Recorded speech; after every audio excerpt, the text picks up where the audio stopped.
अक्सर आपने समाज में, परिवार में और जहाँ आप उठते बैठते हैं वहाँ आपने एक बात ज़रूर सुनी होगी कि भगवान जो करता है वो अच्छा करता है, लेकिन भगवान को जो लोग मानते हैं वो अपने जीवन में सफल भी हो जाते हैं। लेकिन अगर भगवान को जो लोग नहीं मानते और भगवान से बड़ा अपने आप को मानते हैं, वो अपने जीवन में कभी भी सफल नहीं हो पाते। यही एक कड़वी सच्चाई है।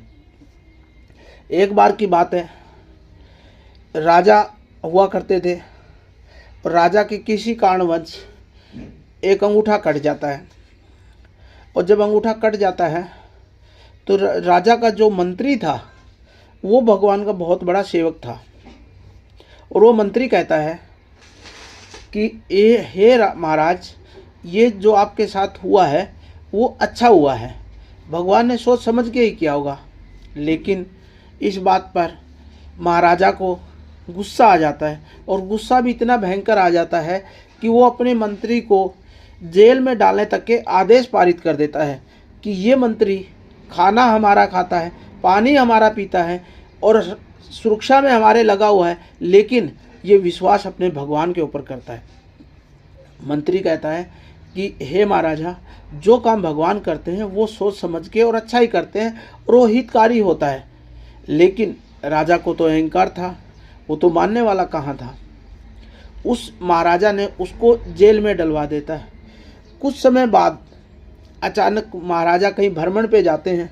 जाते जाते उनको बड़े बड़े जंगल हुआ करते थे, उस जंगल में महाराजा को बंधक बना लिया जाता है, और बंधक बना के ये बोल दिया जाता है कि आज महाराजा की बलि होगी। महाराजा ये बात सुनकर बहुत चिंतित हो जाता है कि मेरा क्या कसूर है, मेरी भगवान बलि क्यों ले रहा है, मेरा ये समय क्यों आ गया है। लेकिन जब ये सारी प्रक्रियाएं पूरी की जा रही थी तो उसके अंदर एक कंडीशन ये थी कि मनुष्य के सभी अंग सुरक्षित होने चाहिए। लेकिन महाराजा का एक अंगूठा कटा हुआ था। वो वहाँ के जो मंत्री होते हैं जिन्होंने उनको पकड़ रखा था वो देख लेते हैं, कहते हैं कि महाराज, जो आपने राजा को पकड़ा है उसका एक उंगली नहीं है, वो अंगूठा कटा हुआ है और इसकी हम बलि नहीं ले सकते। जब ये बात मंत्री ने राजा को बताई तो राजा ने उसको आज़ाद कर दिया। जब वो राजा आज़ाद हो जाता है और जब वो अपने गंतव्य स्थान पे बढ़ता है तो वो एक बात सोचता है